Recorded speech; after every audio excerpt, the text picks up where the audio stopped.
Some of our favorite restaurant stories begin at the source, the seed that's planted in fertile soil, the care and effort of the farmer growing it, the end result, the thoughtfully prepared dish placed in front of you while enjoying an authentically Utah dining experience.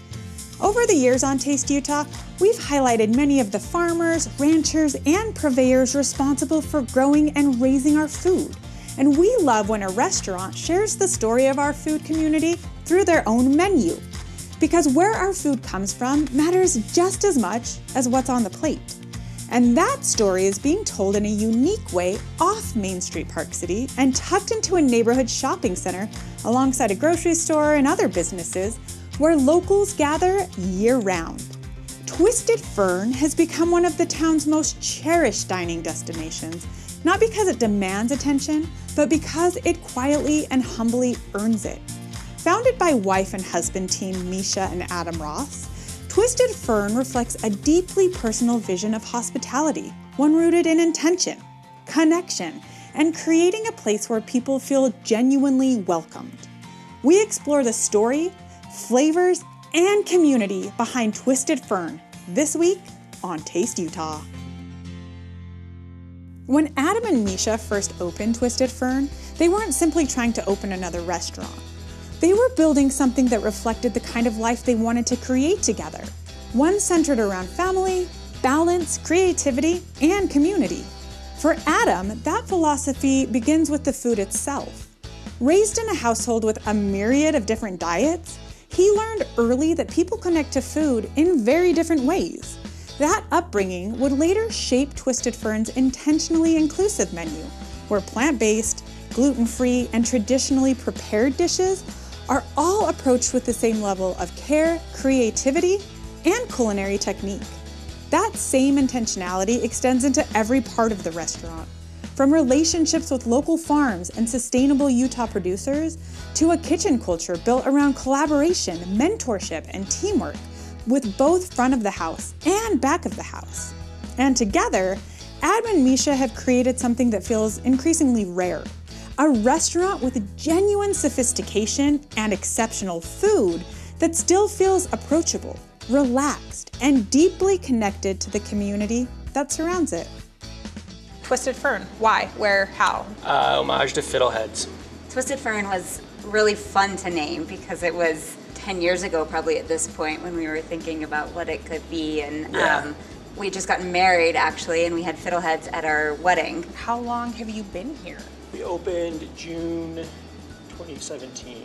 Why a restaurant? Why a restaurant further away from Main Street Park City, which people always associate with farm-to-table food? I wanted something that was going to be more easily accessible. Okay. It's a quick 5-minute jaunt to Main Street, 8 to 10 minutes from the junction. It's pretty centralized.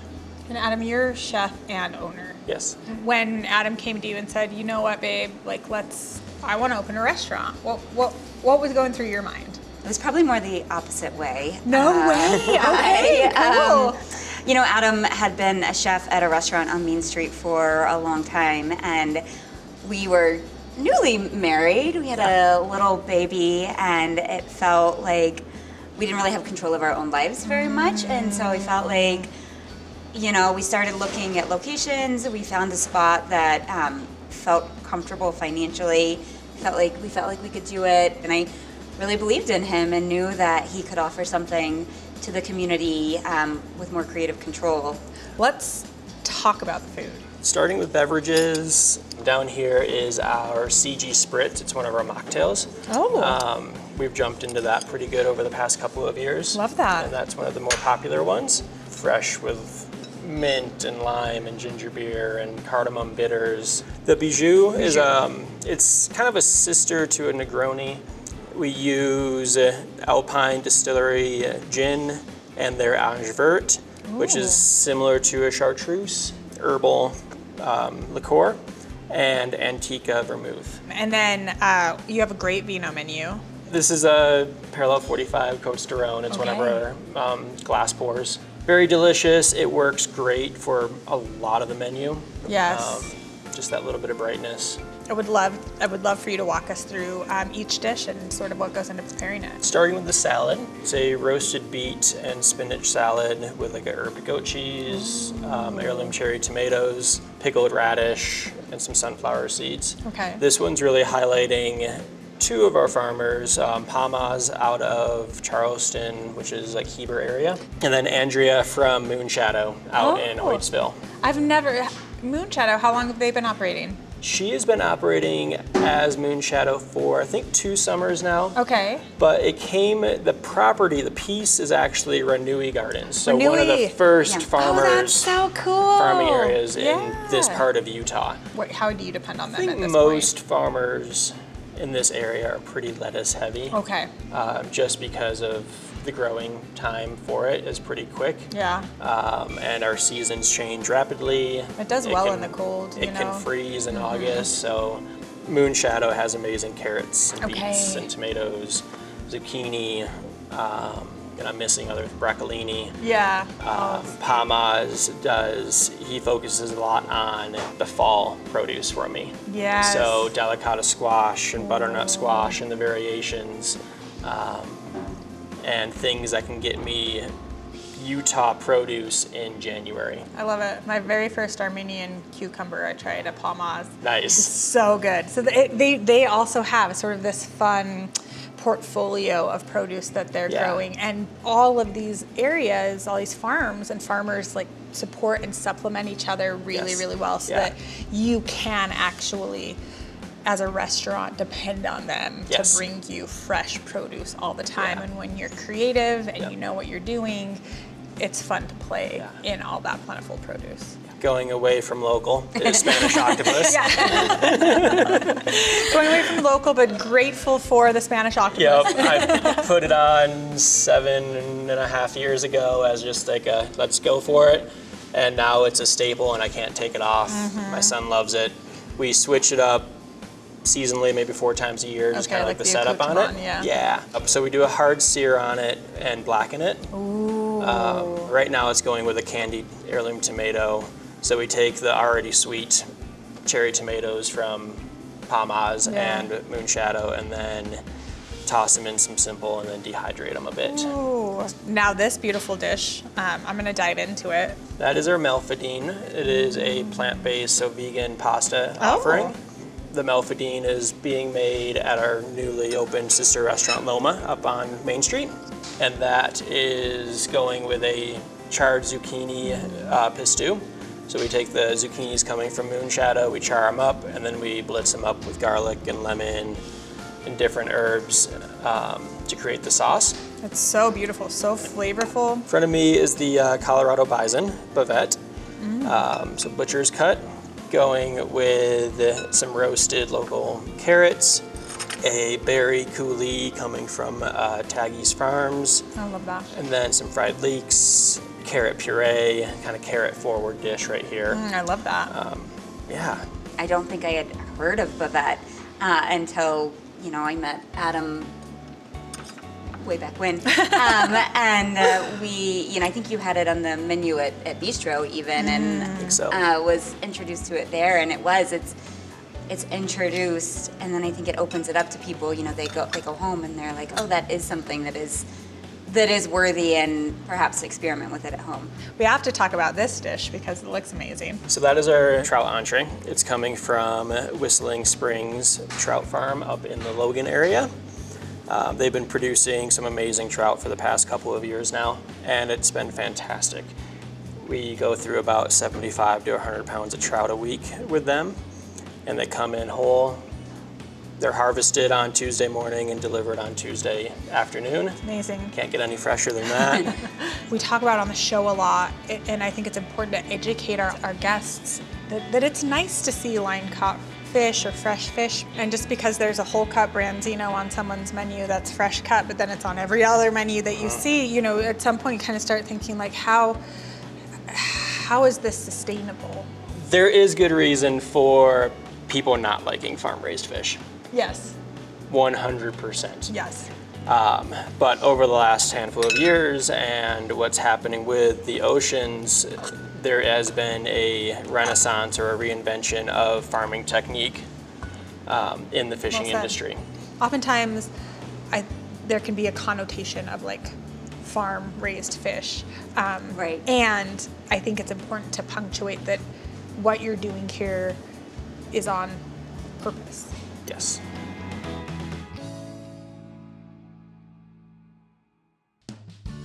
We're back at Twisted Fern, where husband and wife team Adam and Meisha Ross have built a restaurant that feels welcoming to everyone. But that philosophy didn't happen by accident. It's the result of Adam's culinary training, years spent in professional kitchens, and a lifetime of experiences that shaped the way he thinks about food, hospitality, and the people gathered around the table. So you worked on Main Street for a long time. Mm-hmm. Are you from Utah? I'm from Western New York. Okay. I moved here in 2006. Okay, what brought you here? I was finishing up college in Okay. Denver Okay. and wanted to try the next state over for a little bit. Very and cool. that was 18 years ago. Wow. Still here. I went to Johnson & Wales. It's a business school that has a heavy focus on culinary arts. Yes. They had a Denver campus up until COVID. It's Mentors. considered like one of the creme de la creme sort of culinary art school. It is. With an emphasis in also business, which I think is really important and something that can oftentimes be overlooked with schools that are simply focused on the culinary, which is so beautiful. But you spend time in a kitchen and you just look to continue to cultivate that knowledge and time in a kitchen. But to be able to marry sort of this idea of the business of food as well as the art and science of food is a really important education. And I think it's something that really allows you to excel. It is hard to draw that line of what you want to do creatively for yourself and what is going to sell to the mass majority. Yeah. You don't have to make everybody stoked on what you're doing, but you gotta have a good amount of people stoked on what you're doing. Yeah. And if you don't have that business side, it's hard. Totally, and the food is always the star of the show, right? But it's also the ambiance. And what's so special about Twisted Fern is that when you first started, it was basically just this side of the restaurant, right? Yes. Did you have the patio at that point? We did. Okay. We've redone it since. Yes. But we had the space. Which is so beautiful. So you have all of the bones here to create something really extraordinary, and then at the same time, you're super willing to allow it to evolve and grow. Your patio is one of my favorite patios because Thank you. it's so unique and it's just like nestled and tucked back, and you really do feel like you're just kind of held. It's such a fun space, and you get a great mixture of visitors, but then also locals who really want to come and be somewhere that feels like the food is clean, the ingredients are fresh, you're supporting local farmers and creating that sustainability metrics through the ingredients that you offer on the plate. But it's also very accessible, and there's no pretension. And so I really feel like you've hit that sweet spot. How do you manage that with menu creation and also like interior curation? What we try to do on our menu is try to pinpoint dining pressure points with people before they walk in the door. So when they walk in, they can sit down and these are my restrictions. All good. Look for this GF, look for this DF, look for PB for plant-based if you're vegan. Because it can be taxing or strenuous for some people to go out to eat with how they're eating. So we try to make it as easy as possible. We need more of that because sometimes you have a restriction, sometimes you have an allergy, sometimes you have a preference. Mm-hmm. And it's such a shame when people feel anxiety to go out to eat with their friends or to go out and eat with their family or to even just by themselves in a restaurant because they're vegan or because, they can't have gluten or they're celiac, so they really can't have gluten. 30% of the menu is plant-based. 30% of the menu is gluten-free. And so it's awesome. So you're not coming to dinner with your friends and feel like you're stuck ordering, sauteed vegetables and rice. It's, like Adam said, your dish that's beautiful and so complex and creative is plant-based. Every part of the menu. So starters, entrees, down to desserts. You're going to find gluten-free, dairy-free, plant-based items and everything. So you can come in and have a 3-4 course meal and not have to reinvent the wheel. I grew up with a family that mom was vegan and my dad was a hunter. Okay. The guests are having an easy time ordering. The kitchen, the front of the house are going to have an easier time as well. Yeah. So selfishly, it's because of me. Yeah. Well, Not having to reinvent things every night. All of those friction points, which Yeah. just become a beautiful symphony of dining experience and dining culture, where even back of the house feels supported by chef, because chef is thinking about their experience as much as you're thinking about Yes. the guest experience. And that truly is where well-being of the entire the organization, the business, as well as the offering of food, it's where it really excels. And so it makes so much sense. Every step is intentional in that way, where somebody's really going to enjoy the flavor bomb that hits their palate.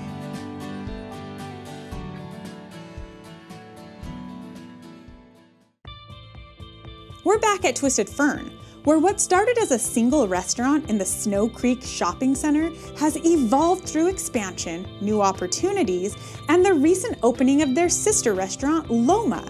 They're continuing to evolve while staying true to the values that connected them with their loyal community of customers to begin with.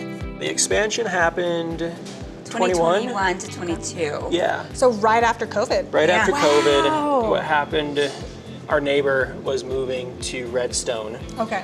and she came up to me and was like, hey, I'm leaving, would you like to take over my lease? Wow. And I said, okay. Worked with a local designer, got it built out, and opened for, was it the 21-22 winter? I think it was the Sundance 2022. Okay. Yeah, so yeah. And it was, when you're doing construction projects and it's into January in Park City, you kind of open the door as soon as you get the CO, right? Yeah, totally. Yeah. Paint's drying, it's fine, just don't Yep. touch That's it. what it was, and it was the Saturday of Sundance, and Wow. we were like, do we do it or do we not? And we did.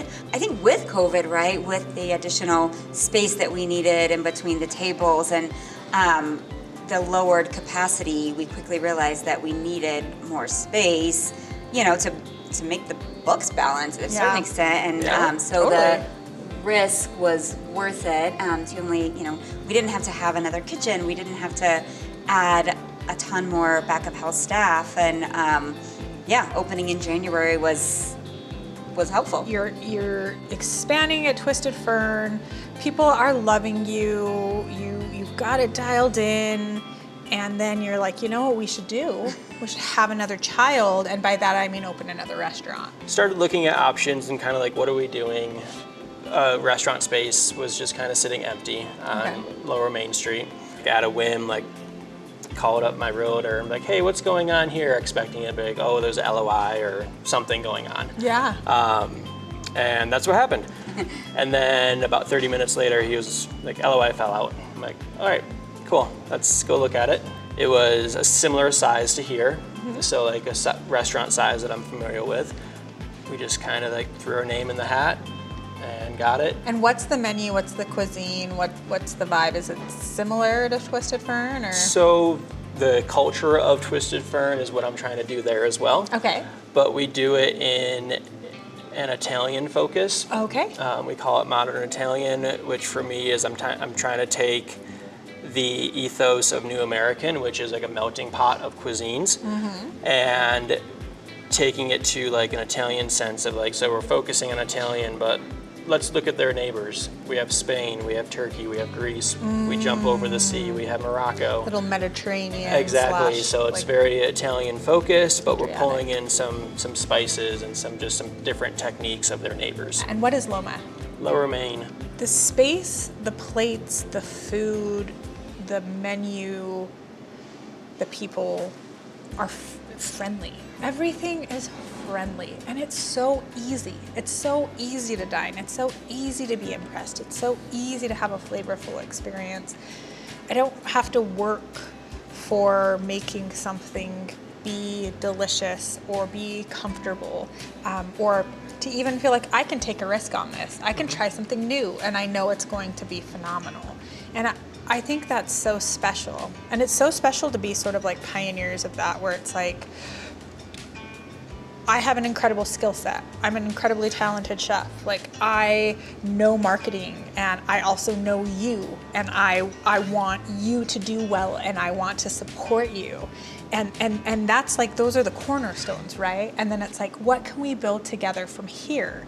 Well, let's take a risk. Let's try something new.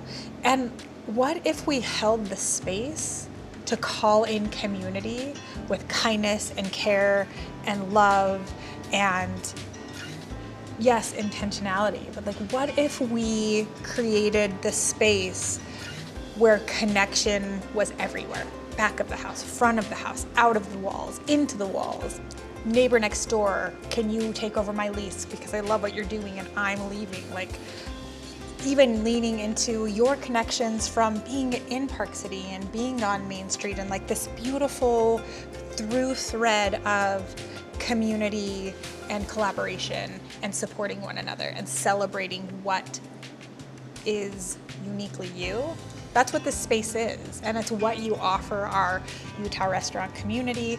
Yes, Park City, but beyond that, you know, you come to Park City to dine here, but who you are and what you offer is resonant in all areas of the state, and people want to come be a part of it because of who you are. So just thank you.